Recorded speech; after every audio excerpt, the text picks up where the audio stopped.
pertentangan dari orang-orang yang ada di sekitar kita, maka itu adalah sunnatullah. Sunnatullah azza wa jal. Orang yang mengikuti sunnah Nabi itu pasti dimusuhi. Nabi SAW ketika pertama kali beliau turun, ya malaikat Jibril. Kemudian ternyata beliau adalah seorang Nabi. Waraqah bin Naufal ketika dikabarkan kepadanya tentang apa yang terjadi ya terhadap Nabi SAW, dan beliau tahu ini adalah berarti ini Nabi ini, sampai turun kepada malaikat. Maka dia mengatakan, seandainya aku ini masih muda, wahai Muhammad, niscaya aku akan menolongmu dengan pertolongan yang sekuat-kuatnya. Karena saat itu Waraqah bin Naufal sudah tua. Kalau aku masih muda, ketika kamu diusir oleh kaummu nanti, aku akan menolongmu dengan seluruh tenaga yang aku miliki. Maka Nabi heran, mereka akan mengeluarkan aku? Mereka akan mengusir aku? Maka Waraqah bin Naufal yang dia sudah membaca kitab-kitab sebelumnya, tidak datang seseorang yang dia membawa seperti yang kamu bawa kecuali dia akan diuji, kecuali dia akan dimusuhi.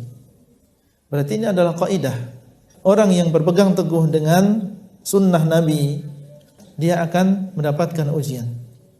Dia akan diuji oleh Allah SWT. Mungkin dari keluarganya, mungkin dari orang tuanya, mungkin dari suaminya sendiri. Itu ujian adalah sunnatullah. Tapi barang siapa yang diuji karena Allah, maka Allah akan mengganti setiap ujian yang menimpa dia. Dia rugi apanya? Rugi kehormatannya akan diganti oleh Allah. Dia rugi hartanya akan diganti oleh Allah. Dia rugi apa saja, kalau dia rugi di dalam jalan Allah, maka Allah akan mengganti. Makanya Syekhul Islam mengatakan, barang siapa yang karena Allah menjadi rusak, diuji, tapi ujiannya di dalam jalan Allah karena dia berpegang teguh dengan syariat Allah, maka Allah akan menggantinya. Akan mengganti, dan tentunya balasan yang paling baik adalah surganya Allah SWT. Dan dalam sebuah hadis Nabi SAW memberikan kabar gembira. Beliau mengatakan, Bada al-Islamu ghariban wa sayaudu ghariban kama bada'a fatuba lil ghuraba. Islam datang dalam keadaan asing. Sendiri, Nabi SAW sendiri, belum ada temannya. Ya, dan di sekitarnya banyak orang musyrik. Ya, dan mereka dikenal bengisnya. Bahkan mereka adalah sangat berpegang teguh dengan nenek moyangnya. Kalau mereka dicela bapaknya, mereka bisa marah, bisa naik pitam, bisa terjadi peperangan di antara mereka kalau sampai mencela bapaknya, apalagi membunuhnya.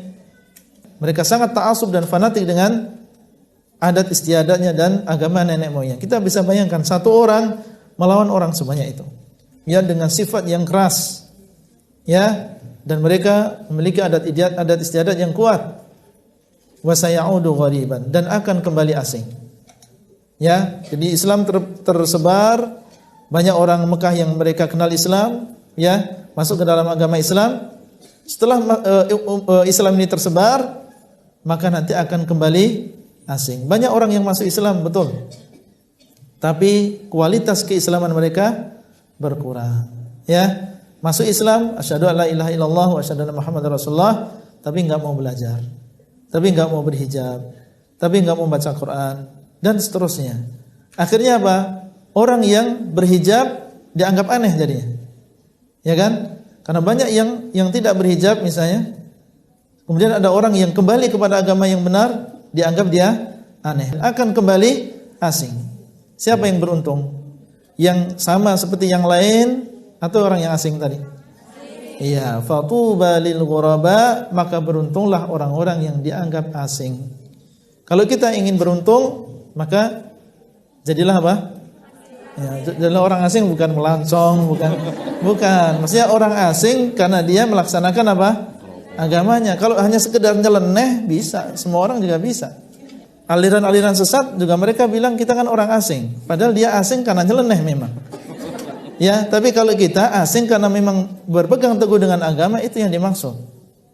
Ya, fatuba lil ghuraba, maka berbahagialah orang yang dianggap asing. Kemudian beliau ditanya, siapa ya Rasulullah mereka? Beliau mengatakan dalam hadis yang lain, man ata'ani dakhala jannah wa man asani faqad aba. Kullukum yadkhulul jannah illa man aba. Masing-masing dari kalian akan masuk ke dalam surga kecuali orang yang tidak mau. Mereka mengatakan, qalu ya Rasulullah wa man hum? Wahai Rasulullah, siapa orang yang enggan tadi? Man ata'ani dakhala jannah wa man asani faqad aba. Barang siapa yang mentaatiku maka dia akan masuk ke dalam surga, dan barang siapa yang memaksiati aku maka dialah orang yang enggan. Kalau hadis yang pertama tadi kalau enggak salah kelanjutannya alladzina yasluhuna inda fasadin nas, ya. Beliau ditanya tentang siapa orang-orang yang asing, orang-orang yang soleh di tengah-tengah kerusakan manusia. Ini namanya orang yang asing. Ya, orang-orang yang soleh ketika kerusakan manusia. Orang-orang yang soleh berarti sesuai dengan dalil. Kerusakan manusia mereka menjauh dari syariat. Ya, adapun hanya sekedar nyeleneh, ya, maka ini bukan berarti dia benar. Karena banyak orang yang nyeleneh dan dia salah. Ya, nyeleneh dan ditambah dia salah.